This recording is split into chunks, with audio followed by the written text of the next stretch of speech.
we're going to be monitoring it every now and then. And that's pretty much it. Jiju, over to you. You're on mute. Typical, what a nice way to start the webinar. No, it happens to everyone.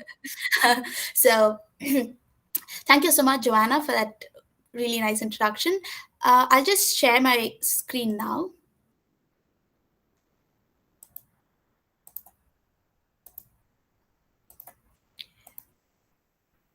Okay, is it visible for all of you? Yeah, we can see it. Okay, cool. All right. So firstly, thank you so much, all of you, for taking our time and being here. So today in this session, as Joanna said, what I will be taking you through is an overview of all the different marketing elements that you can do for your startups. So I wanted to know is, any of you working in a startup or, planning to start a startup, or do you have any exposure to startups? Because, that'll help me take you through the presentation. That's why. Yeah. If there's any chats coming in, could Yeah, I one can of you help you. read it out to me? Yeah, Sure, please. sure. So if you guys have either been involved in a startup, thinking about joining one, thinking about starting your own company, go ahead and drop it in the chat.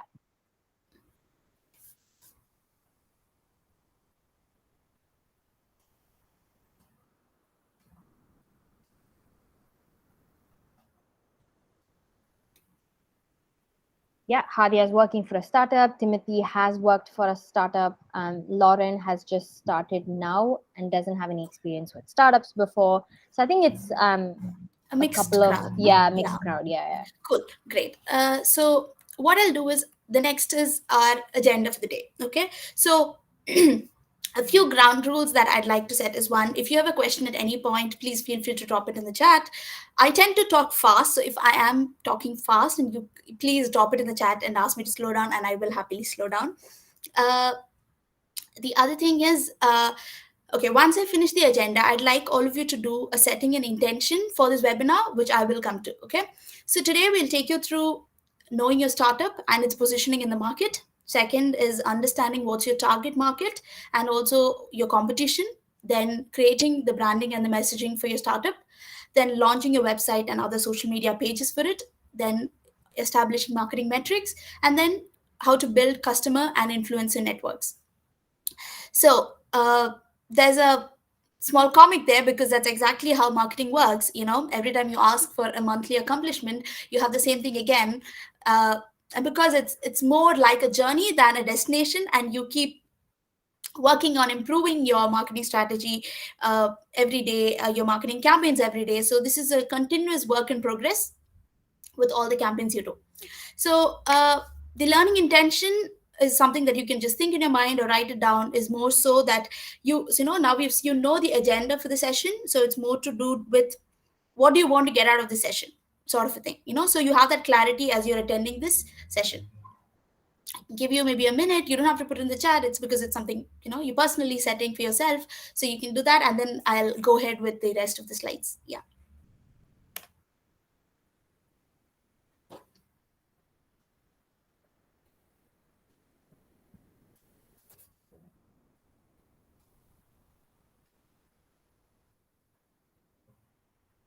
Okay, I think if you've all got some time, then I'll proceed with the next slides. Okay, so now we are starting with the presentation. Wow. So I'm not sure how many of you know what all falls under marketing, because usually when you ask someone what's marketing, and then there's a question answer of social media is marketing or branding is marketing. But marketing is so much more than just social media or one element. All these are just elements of marketing. This is like I think all of you would have seen a Ferris wheel. So at the center, if you keep marketing, each of the pods you see around it is a certain element of marketing. So every time you think of marketing for a startup, you need to keep in mind that it's not just one activity that is going to drive business for you, but it's going to be a lot of activities and campaigns targeted specifically, which will bring in traffic. So Marketing is essentially understanding your customer, building a relationship with your customer, and then selling products and services to them. Okay. And there are 7 P's of marketing, which used to be 5 P's, which is now changed to 7 P's because of the change in the trends and the way things are done now. So one is your product, uh, what you're selling. Then your promotion is essentially all the advertising and the the direct marketing messaging that you do. All that is promotion. Price is the strategy that you maintain for your product. Place is where all are you selling it. Is it going to be retail channels, e-commerce channels? All of those people are the people who behind your product and your startup. Process is the organizational support system that you have within, because that is also important for your startup or your product to be received well, and also to be a good product when it reaches the hands of your customer. The next is physical evidence, which is something that you always see, like on the packet of a chocolate, or the way the branding in which, or the box in which your phone comes, all of that. Okay. Reasons why you have to have a marketing strategy is more or less why we have a plan for anything that we do. One, to know, what is it that lies ahead of you, what is it that your vision is, what is it that you want to achieve. So for that. Second is for focused efforts, that is to know what you're doing, whom are you targeting. Otherwise you're just going to be shooting in the dark. So this is more so to know where you're headed. And lastly, to evaluate results, because obviously you're doing marketing efforts or putting in all your efforts to get something in return, that is to sell more products, could be to have more awareness of your brand. So to evaluate your results, and that's why we have the marketing strategy. So the marketing funnel is something that helps you visualize or understand the stages your customer goes through to eventually buy your product. Okay. So the first is, let's take for example, uh, a product that you guys all know. Okay, let's say you want to buy a phone. Okay. So in when you want to buy a phone, you know of, let's say, Samsung, Apple, Oppo. You hear of all these brands, so that's awareness. Okay. So that's when you've seen ads coming up of it, you on your phone, you see them in trade shows, TV ads, all that. So at that stage, everything is a lead generation. And then as you move forward, you're genuine, the customer is interested in getting to buy a phone. So at that stage, you'll interact more with your customer by sending them targeted emails, or you pull them in for an event, or do some activity to get them to be more interested in your product. Because after interest comes consideration, that is, you're considering to buy the product, or maybe, okay, this is probably a better product than the other. So at that point, you also show them what the phone can do. It can take great pictures, all of those to entice you and bring you in. And then you have an intent. So at the lead nurture stage, we usually, as marketeers, you tend that is your stage where you will try to reel in your customer by showing them why your product is good. Like, you see a demo of the product, or you have some other ways to pull the person in to get to know your product better. And then you have, when they're evaluating, so for example, you're on an e-commerce platform and you're considering two phones to see which one's better, and then eventually you purchase it. So after purchase, there is a stage which is called developing a loyalty to the brand. So that's something which is in the long term that will happen. So once you buy the product, you use it, and then people come back to you or your startup to buy the product, not because you are showing them things, but because they like your product, and then they keep coming back to you. That forms a good loop where you have a good community of people who want your product. Moving on. Okay, so what's a startup? So a startup is essentially young companies who have a product that they want to put it out to the world. Okay, and these are startups which will help solve problems or make people's life easier. So something that I want you guys, so this is just, we're just getting started, this is just the foundation. So as we are moving forward, we will talk specifically about the marketing elements that we need to target for startups. So ideally, I would like you guys to think of a startup, or think of the startup you're working for, and so that you'll have more relatability to what we are going to discuss. Okay, so if in case you're not working in a startup or don't have a startup in mind, these are some examples I've put out. Airbnb, uh, it's a company which does holiday homes and things like that, where you can rent them out. Instagram, you guys might be aware of. Uber, and then Mailchimp. So you can pick one of these, whichever you're familiar with, so then you have a relatable point to the topics. Okay, uh moving on. Okay, so knowing your startup. So this is a crucial part of understanding before you begin your marketing strategy. The only reason is because without knowing what your startup is, there's no point in making a marketing strategy, because you're not conveying the right messages to your customer then. So your why is your compass, essentially, to drive you to in the right direction. So then it is your how you're going to do a product. I'll give you an example because I have a picture there. And then is your what. So for example, let's say for Apple.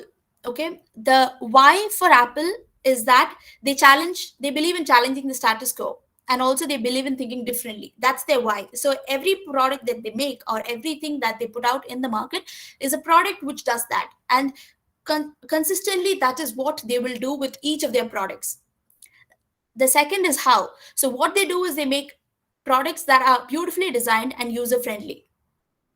And with their what is that they just make great computers, and then they're like, you want to buy one. So that's, so see, in those three questions are easily answered when I give you that example. So essentially, for your startup, you need to answer those three questions. Following that, you have to do a market study, which is to understand who are the competitors you have in the market. Are there similar businesses in the market, and how are customers responding to it? uh, are your products similar? Is it very different? What is the USPs you have over USPs, are unique selling points you have over your competitors? So this is just a way of how a startup starts. So you have an idea, and then you discover that, okay, I want to become an entrepreneur. And then there's here where you take action to be an entrepreneur, is when you do all this study, you come up with a product or a solution that you want to sell, and then you start scaling up your startup with getting the right team, and then working with them, and then you set up your business model, and then finally you, okay, taking over the world. Yes, you take over the world with your product. Okay, the next stage of understanding your startup to help you position your startup is to identify your niche. So what is it that your startup does differently? What is it that makes it stand out? And so with that niche is how you will be positioning your product or your startup in the world, or in the industry for that matter. So here, this template will help you get clarity about that. So the first thing is, what is it? So here, you need to tell what the product is, or what the startup is. Then whom are you targeting? Are you targeting working people, or are you targeting students? So all of that will come here. Then what market category do you belong in? Again, so are you going to go retail, e-commerce? Which market category are you going to focus? Then competitive alternatives. What is it? Which other competitive alternative you have? So it could also be like, so you have a fitness tracking app, or let's say, no, you have a how much water you're drinking. That's the app that you are building. And then if the alternative could be another app, or it also could be as simple as, people don't need an app for it. They probably will write it down, or I'll remember it that I have drank 2 glasses of water today. So you should be as realistic as possible as to what your alternatives can be, the competitive alternatives can be. Then you have the primary differentiation. What is it that sets you apart from the competitive alternatives? So basically, is it because you're easy to use, you're an app, but that was just a person remembering things like that? Then your key benefit is, what is the benefit a person will get from using your product that your startup is developing? Okay, so once you have this laid out, you have a clear idea of your entire business. This is not a business model, but you at least have an overview of what your startup is looking like. Okay, the next stage is to understand your target market and competition. Okay, so now we put an overall structure to understanding the startup and the business. Now we get on to the details of to whom we will market this product. Okay, so here the first thing is your customer identification. So you need to create a user persona to understand who your customer will be. So your user persona, it needs to have details like what's the age of the person, whom you're targeting. So let's say, for example, if you have a product like you want to sell some clothes. Okay, so let's say you want to sell workout clothes. Okay, so then your age group that you will target, or let's say for a startup that I have in mind here, is some people from the age group of 20 to 35. Okay, who are health conscious, and location is anywhere located in the globe. Okay, and the gender would be male, female, it's fine. And then social networks that they are active in would be Facebook, Instagram, LinkedIn, anything, whichever social network that they're active in. And then you have education, how educated the person should be. So in this example, probably I would say I want the person to be college educated, or college going students, as well as people who are working. So who have basic secondary education. Interest would be people who actively go out and participate in fitness competitions, challenges, and who enjoy going outside and working out. And then what their goals can be. Their goals are probably to be healthy or to have a fit body, all of that. And then buying power. So based on my product, I product prices, I will need the person to have that, should be able to afford that price. And then pain points. What are their pain points? Probably they don't get clothes that they like or they just get bland colors like just black and white, but they don't get other colors. So in my product, I'll bring in such colors. So see, when you make a user persona, you're able to visualize who your customer will be, and then with that user persona, it's not that you just create one, you create multiple user personas. You create so multiple user personas, so that you understand what your customer base will look like, and then you'll know if they are if your user persona says that the people are active more on social media, or are mostly active on Facebook, then you do Facebook targeted ads. Whereas if you see that your customers are actually interested in Instagram, then you go Instagram targeted focused. So here, this is an example which I got from HubSpot, where because HubSpot is essentially a B2B platform, the kind of example that they've given is to for a product like a software program. So here, who they report to, the job, how is their job measured by? Talent acquisition, talent development, performance management. So the eventually the solution that they bring, or the solution that these will help if you're developing an HR solution.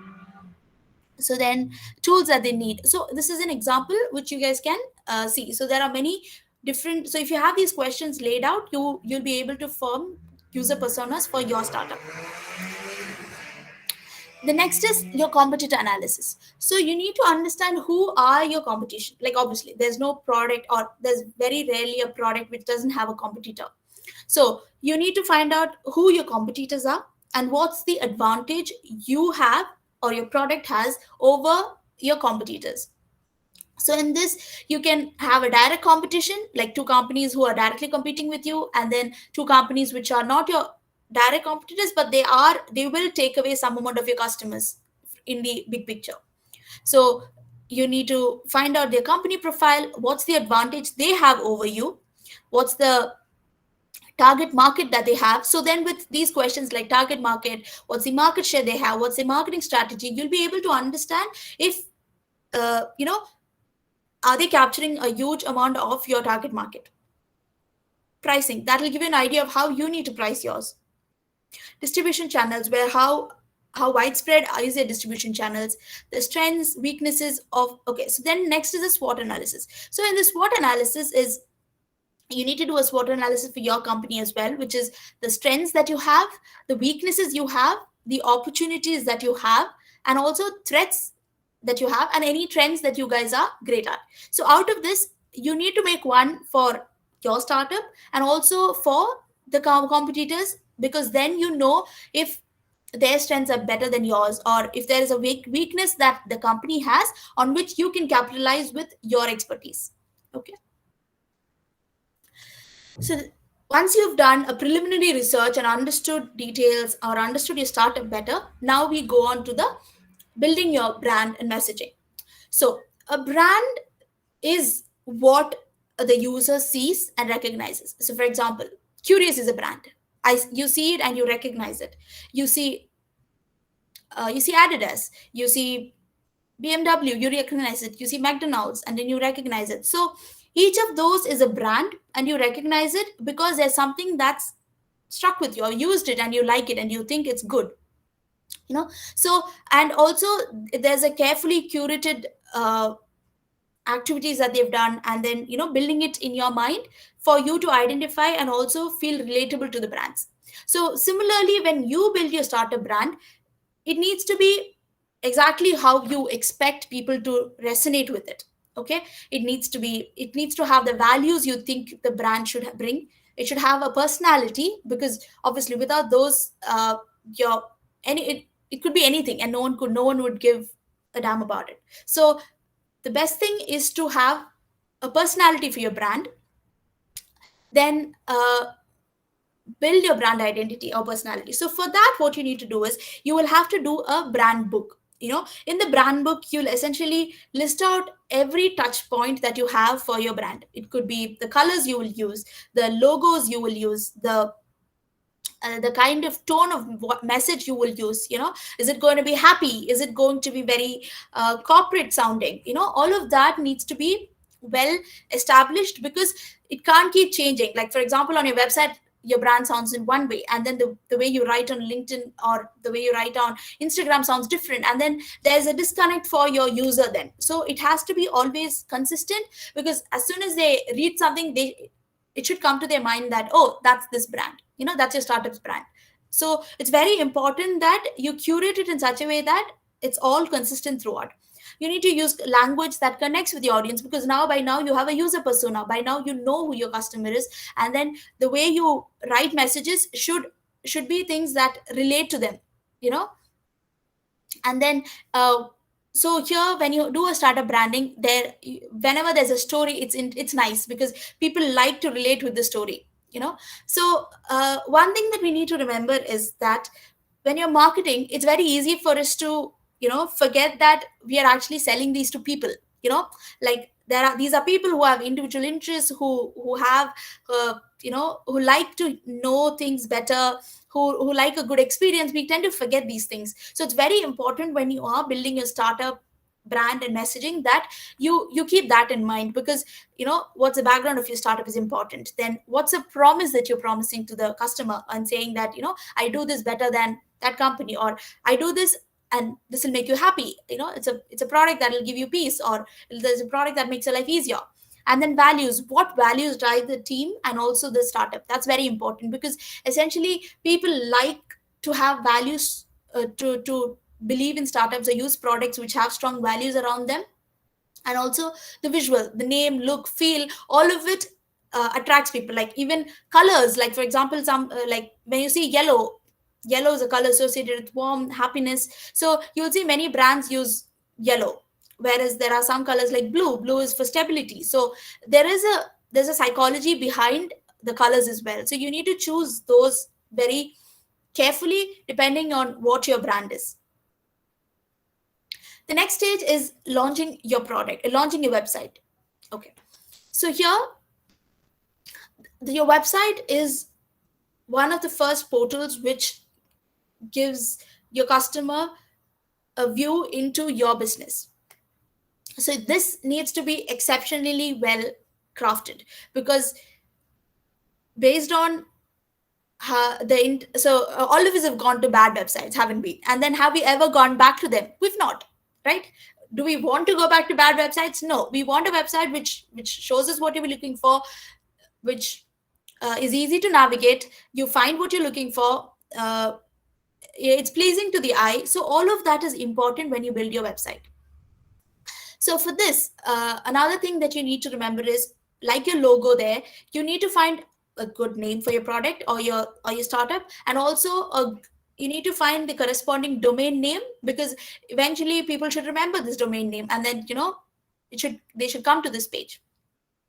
And also you should build it on a platform. It could be WordPress, it could be another platform where it's easy to build, and also which allows you to scale up. So when you start a startup, you might not essentially have the funds to go full scale, get an agency to build it for you. So you could start, small, where you build it, or you have a few freelancers build it for you. And then eventually, once you get to a stage where you can get where you're getting more, sales and profits and things like that, then you can scale it up. So always make sure that you build it in such a way that it is a platform that's easy for you to scale up as well. Following that is branding and language. So whatever branding and messaging you've come up with in the previous slide, in the previous exercise, it needs to be consistent throughout the website. Then also you need to have call to action buttons. So this is something people tend to forget, that your website can be the most prettiest looking, can be the most pleasing to the eye, but the thing is, until unless you have call to action buttons throughout the website, you're going to miss out on people, or your customers, because people will come look at the website and be like, yeah, this is nice, that's it, but they're not really going to click somewhere, want to know more, send you an inquiry, or send you an buy a product. So all of that, your call to action buttons should be easily visible. Then you can post about success stories, or how good your product is, where people have used it and there are success stories of your product. That you can write blogs, because blogs is a very very key part of your content strategy and also your SEO. So it's very important to have blogs on your website, because that in today's day and age, people enjoy getting information, and when a brand is giving them the information that they're looking for, they tend to come back to the brand. So content marketing strategy has become a huge thing that all brands are following at this moment. Then keyword planning. So keyword planning is, as all of you know, in Google, for your website to show up, you need to have the right keywords that people are searching for. So if you have a dress have a workout gear company, then you need to include workout clothes, exercise, all of that in your keywords and plan it. So for this, you have tools from Google, the Google keyword planner, and also the also you have paid keyword softwares in which you can find out what your competitor keywords are, and also use them in your keyword strategy. That's one. And also it's important that your based on the keywords that you find, your website is also SEO optimized, because that way the Google algorithm can crawl through the pages of your website and show up, and thus making sure you have a good organic reach. The next is Google Ads. So Google Ads is a comprehensive platform, which is the Google marketing platform, where you can run paid advertisements. So once you develop a website, you can also register yourself on the Google Ads platform, and there are certain free functionalities you can use in it, but also for obviously for optimized or better services through the Google platform, it is always better to have set up campaigns, specifically targeted campaigns for your customer profiles for the specific regions. And then also there's also different programs like remarketing that you can do, that is, someone comes to your website, goes back, and then you can retarget them with a display ad, and then through that they come back to your website, and then they buy a product or things like that. So I'm not going to go elaborate on the Google marketing platform, because that'll need a presentation by itself. So there's a whole lot of things that you can do. Many of these resources are for free, so you can check them out and then also use them for your startup based on what's your requirement. So another thing, as I was saying, was content and email marketing is something that you can use for your startup. So with content marketing comes your blogs, your videos, your podcasts, infographics, any relevant information to engage with your audience. So the reason why content marketing is such a big thing at this, or has been a very big thing, is because it establishes a good reputation for your brand. Because of the kind of articles you put out, you become known as a thought leader or a leader in the product that you're dealing with. So for another thing that for you to do with your content marketing is to have a content marketing calendar. So in this calendar, you can segregate and have days, or days where you'd post a blog, the next day you'll post a video. So Along with these, your social media plan will also go hand in hand. The minute you post something, you share it on social media. That way you're creating engagement and you're putting it out to the world as well. The next is to build an engaging community. So with content marketing, you'll slowly build a community who wants your information, who trusts your brand and wants to hear more from you. So that's the stage that you will go to when you do it consistently. Then email marketing. So email marketing is another very good tactic that you can use, or a tactic that you can use when you are marketing. Is one, you can have a form on your website where people sign up and give their details, or on social media you give a freebie or a free trial of your product and you get their email IDs. So then you can use that email ID list, obviously with their consent, to send them emails and receive emails from you. That is very important. Once you get that, you have an email list, and there are platforms like MailChimp where you can automate uh, campaigns. So you design a campaign and then you can send it out to your user base based on what stage of the pipeline they are in. So if they have just given you details, then you can send them details about how, just introduction about your brand. Whereas if they are closer to, the end of the pipeline where they already know there's an intent to buy a product, then you can send them a reminder. You can maybe put a nice offer and then, tell them that, hey, do you want to do, if you sign up now, you get 25% discount. All of us have seen it and all of us have been fooled by it. So you can do that. And then, so these, because that will push your customer to buy your product. So here, what you can do is, once you send these out, you track your insights, because anything you do in marketing needs to be trackable and also be tracked. And based on the insights, you improve your campaigns. Because as I said earlier, marketing is not set in stone and you're like, done, I've done this campaign and that's the end of it. No, you, whatever insight you get from it, you use it for your next campaign. So it's a continuous work in progress. And also, there are ways where you can test with two different types of emails, the same content with different messaging, and see which one does better. But from whatever insight you get from that, you know that this customer base enjoys these kinds of emails and these kinds of messaging, and you need to follow that for your rest of your emails. Okay, so next, moving on. Okay, because I've been talking for quite a while, I just want to make sure that I'm not going too fast and you guys are listening. Not listening. Okay, you guys are able to follow, right?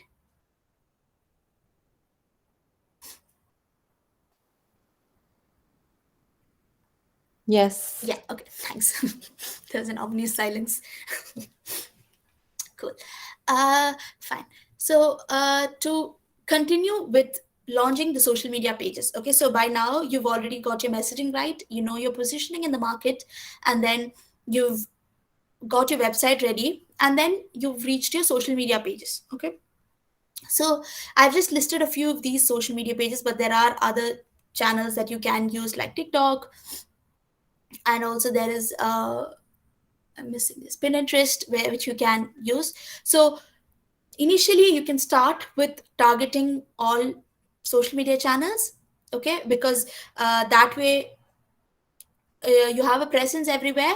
But slowly, based on your user persona, based on the interactions you get on your social media pages, you can then choose which ones are working for you and target, very focused efforts on it. So you probably will then notice that, if you're a B2B company, LinkedIn works better for you. But if you are a B2C company, then Instagram, Facebook, all of that works better for you, because you have direct contact with your customer. So here, the best thing is that you can run targeted ads based on location, age, demographics, job title. All of this you're able to do, and you have all this information on an overview through your user persona. So that's where this comes into play. And then you have to definitely experiment with a lot of content forms, because obviously, like all of us are using social media now. So you would have seen your brand put out a fact or a statistic which is of interest to you, and then there will be something else where they put in, they tell you how to easily fold your clothes, or how to this is a something like that. Okay, I'm giving a bad example. Let's say, okay, how to click amazing pictures with your iPhone. So they'd probably give you tips and tricks on how to do an amazing video. So things like that is essentially what the brand is doing, is giving you educational content. That is, it's telling you ways, and in that way it's building a community around it, like building its user community around it. Promotional items is when it's trying to sell a product. Then community building is more so, mostly you guys will see Zomato and other brands having these brand communication, like they poke a jibe at each other. So things like that is entertainment for the users.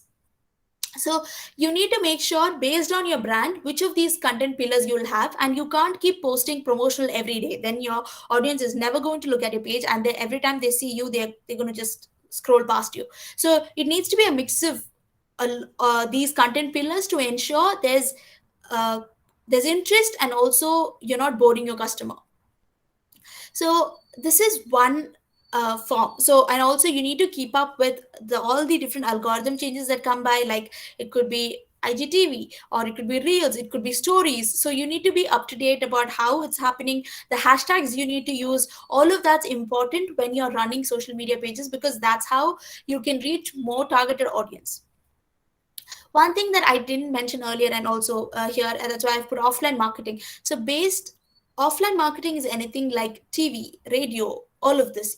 So in this day and age, it's not very common, or the young startups don't usually do that. But if your target audience is essentially people who use or are exposed to such media, then there's nothing wrong in your startup advertising in those places. So social media is a free tool that you can use, whereas offline marketing does have cost implications with it, like to put an ad on a TV, it costs a bomb. So you need to be making sure that whatever investment you're doing is bringing you results. Okay. So next stage is, we've gone through and we know what are the different marketing elements that we need to do, or campaigns we need to run. And then as a part of this is that setting up marketing metrics. So here, as I said earlier, that whatever you do needs to be measurable and also needs to be tracked, and from that you're going to take insights and learn and make your next marketing campaign better. So here, a thing is the budget spent. So you, as a goal for your startup, you can set aside a goal saying that from the revenue or the expected revenue that we have, you're going to set aside 5% of your revenue for marketing. So with that amount, you need to plan the entire scale of the different activities you want to do. And so as a startup, you'll have different metrics. So one could be brand awareness, another could be customer acquisition, another could be content effectiveness, to see, are you putting out good content. So with brand awareness, things that you can track is the website traffic, how many social media followers you have, how many shares are you getting.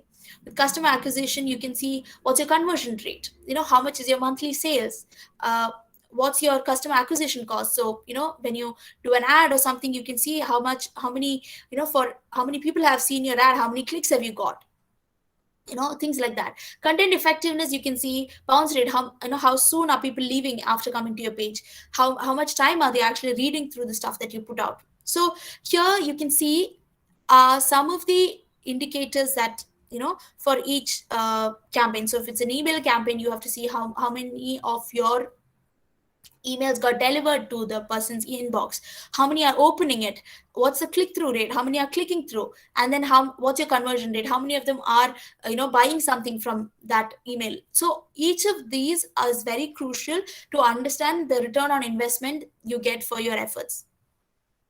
Then also, organic search reach is something that you can look, because it shows how good or how well your website is SEO optimized. So with that shows you, how well in the Google's algorithm are you placed.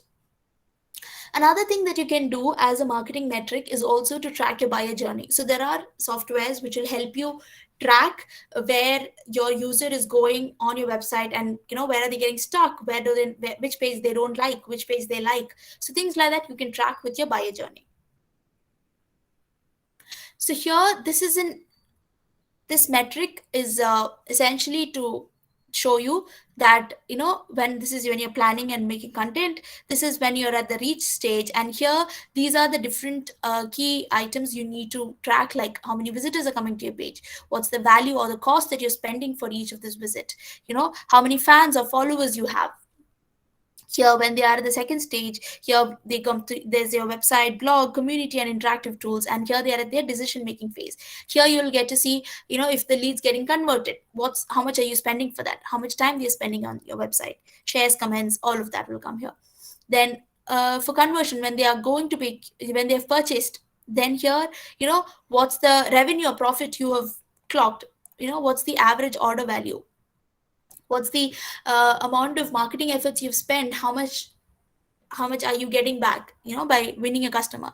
So here, advocacy, this is more so like, as I said, once you make the purchase, they become the next stage is to make them your loyal customer, because through experience of your product or your service, they really like it. And then with that, what they do is, you have a repeat purchase value, and then how much, how satisfied and loyal are they, how many times are they buying your product back again. So this is an example for you guys. So we come to the next stage, which is building a network. So we've covered elements, parts of the marketing strategy, and then the next is having a customer network and also an influencer network. So I'll start with influencer network first, because that's also a marketing tactic you can use. So with influencer network, what happens is, we've all seen on social media, people give their codes, they try out a product, they put it out on social media and say that, I tried this, I really like it, if you guys want to try this out as well, use this code. So when you use that, you're increasing sales for your product, and also the influencer gets a share of the sale as well. So you need to choose influencers very carefully based on who aligns with your brand vision, because otherwise you can't take someone who's contrasting to your brand personality, because that way it will be the people that the influencer targets will not be your ideal customer base. So it is very important that you think this through with the customer at the center of your plan, and then find influencers who are talking to customer who are find influencers who are talking to customers that you want to target. So they test out new products, put that out. So ideally, when you check out an influencer, you need to see their engagement rate, how many followers they have, what's their subject expertise. So for example, if you're releasing an app for cars, and then you can't go talk to someone who's selling clothes, or who's an influencer of clothes, because it doesn't match. So you need to make sure it matches. And then their popularity on the internet. The other thing is your customer network. With the customer network, what you have is referral networks that you have. So for example, mostly all of us have got a message when you book your first ride on Uber. It tells you that, refer a friend, and then you get 10% discount, or someone else comes in and you get 5% discount. So that's referral networks building. Also, I think many of you will have loyalty programs that we are familiar with. So in those loyalty programs, you get points for every purchase that you've done. The next is word of mouth. Is I use a product, and for example, you bring in another friend of yours, or a student, to Qureos, because that's word of mouth, because you've had a good experience and you're telling it to your friend, and that's word of mouth for Qureos. So similarly, networking events like conferences, exhibitions, events, all of this is important when you're in a nascent stage of a startup, because that's you putting out your brand to the world and telling them that we are the people behind the brand. And so it's important to nurture that. So we're at the tail end of the presentation. So here I just wanted to close it with two quotes, actually, because as I said earlier, when we are in the middle of everything, when you're creating a user persona, all of that, you tend to forget who your customer is at times. Like, for example, the human element of your customer tends to be forgotten, because it becomes a strategy on a paper, or it becomes it becomes a plan that you're working towards. So it's important, two things. One, that why consumers buy or not buy is based on the content that you have in your advertising, is the messaging you have, is the branding you do. It's not a video might do better. But the thing is, if your content in a text format or whatever format it is, if your content is great, then your consumer, if it's the right consumer, will be attracted to it and will want to know more or get to buy your product. That's one thing. Second is that in the entire experience of doing this, we tend to make it very commoditized. So it's important that the human element is kept in mind when you craft your marketing strategies and plans, because all your marketing strategies, messaging, all of it should appeal to the people. And once that appeals and you hit a chord in them is when you buy a product, like, you know. So it's important that you keep that in mind. Yeah. So I think that's the end of the presentation from my side. I hope I have been within the time schedule. Yes. So we can open the floor for discussions if there's any questions that's come in.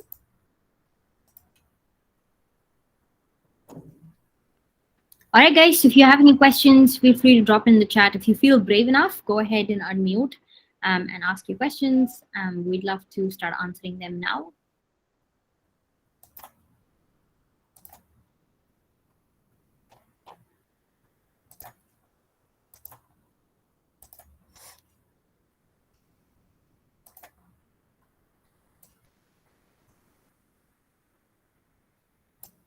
So Edsel's got a question. What would you say are key elements to gain a user's trust? Okay. Okay, sorry. Yeah. Thank you, Edsel, for the question. So to earn your customers' trust, one, you need to have a good product there, and also the other thing is to make sure they have a good customer experience. So it's not just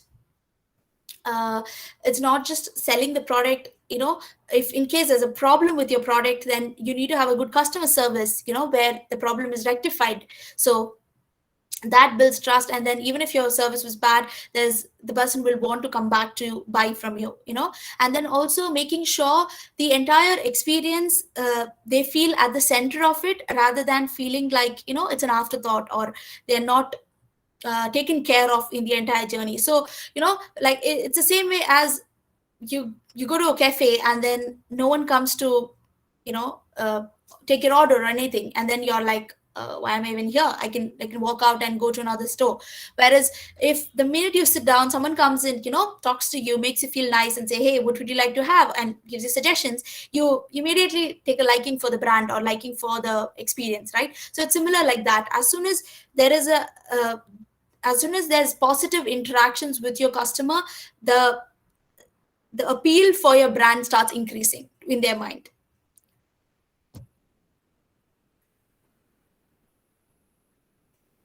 I hope that answers your question, Edsel. Any other questions? Jiju, while these guys are still thinking of questions, what are some sort of top tips or best practices that you would share with anyone who is thinking about venturing out into marketing, especially within startups? Are there some things that you would recommend that they do in order to get started, especially as a recent graduate? Do you have any thoughts on this? Okay, for someone who wants to venture into startups, one thing I'd like to say is, the kind of exposure you would get in a startup is something that you can't get in an established firm or an organization. Only because that in an organization, when you join already, there'd be set practices in place. They'd have a certain vision, they would have already a certain branding guideline that's already put and given to you. So you wouldn't have it's not that you're starting from scratch in a business. So you would essentially be given a role such as social media or something, and then you'd start from there. Whereas in a startup, you get to experiment. There's more it's more challenging, it's more fun, because you will end up challenging yourself, and also you have the bandwidth and the exposure to try out more, because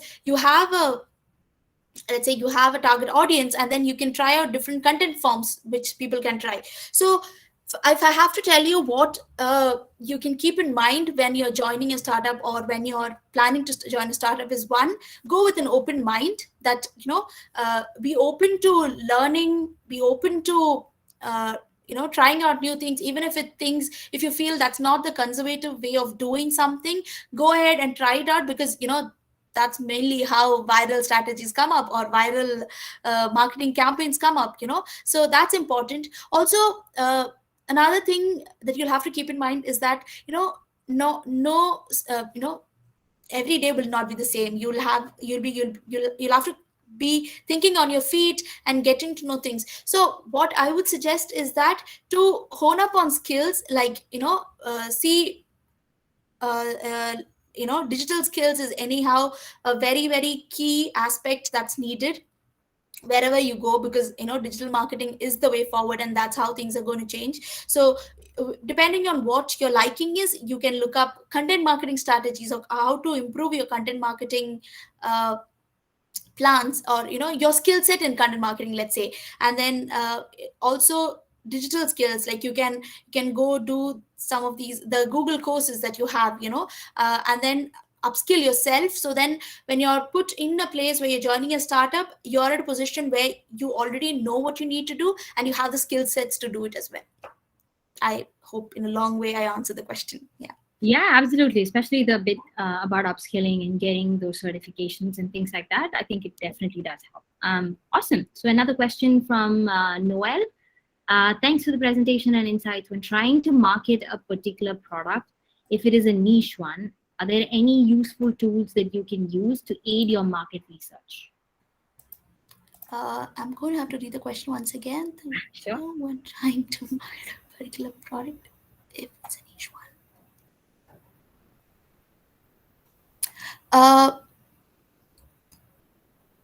Okay, so here, if it's a niche one which doesn't have any competitors, yeah.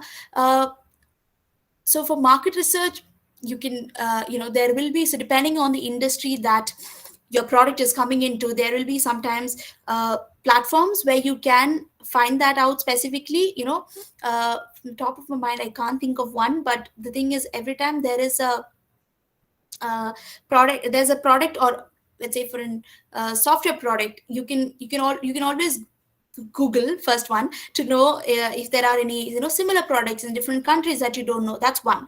And once you finish that, and then you realize that there's not many competitors, or to know who in the industry, then you can start going in and connecting in discussion panels, or people where your product is, or what industry your product is serving. You can start networking, go talk to people who use similar products, or who work in similar industries. Okay, because obviously you will be trying to solve a problem in a certain industry, right? So when you go to have those discussions, you will come to realize that it's not just, probably it's not become a big product, but some other existing product in a small way could probably be doing what you have in mind.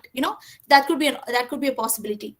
Another thing is, also, you can see what your customer market would be. Like, for example, if your product is going to be used in the financial sector, then you can also talk to people who work in the sector and who you think will be your future users, and find out how they are solving this current problem right now. So before your product is uh, launched, uh, how they're doing it. So maybe they in-house, they already have a software that's already doing what you're trying to do, or they're struggling with it and they're doing it manually. So then that's potential for coming up with the product. So one so if I have to summarize what I said is, one, to talk to people in the industry who are working in the industry, who are knowledge experts, who are technical experts, who know the industry, and then you can ask them about this. Another is companies who would be your target market and how they are using. And third is just generally networking, and seeing why your competitors have also not come up with this product. Like, there will be a wide generic category under which your product would come in, right? So why has the broad generic category of brands not tried to come into this? Are there anything that's holding them back? So you'll get to get an comprehensive image of that then, the full picture of your product and why and how you can place it. I hope that answers your question. Or just to add on to that, so I think it is a combination of primary and secondary sources of data that you can use. Secondary could be things like Euromonitor or Passport or different, Nielsen, TNS, all of that yeah, also. all these research reports are great. And then even primary research, if you do have the resources to go ahead and do that, you can do, once you know who your target audience is, you can do Pollfish or SurveyMonkey. Try to get some responses together and try to kind of make sense of the data before you move ahead. That answers your question? Awesome. I think we can do one more question before we wrap it up. Any final thoughts, final questions?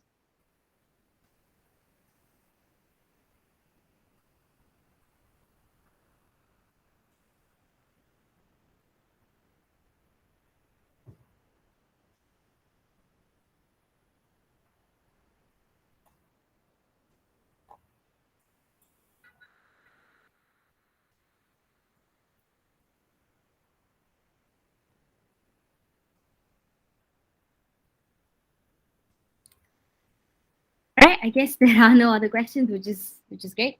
Thank you so much, Jiju, for being here. Thank you for taking the time to take us through all of these topics. Each one of you who's been on the call today, thank you so much for spending an hour with us. I hope it's been helpful. Hope you've been able to learn a couple of new things. We will be sharing the recording with you for you to review everything that we've gone through today. And I think that's it from me and everyone who's a part of Qureos. Hope you have a wonderful rest of the day. And I really look forward to seeing you back for future webinars and cohorts. So yeah, thank you. Thank you so much. Yeah. Thank you. Hope to see you back soon.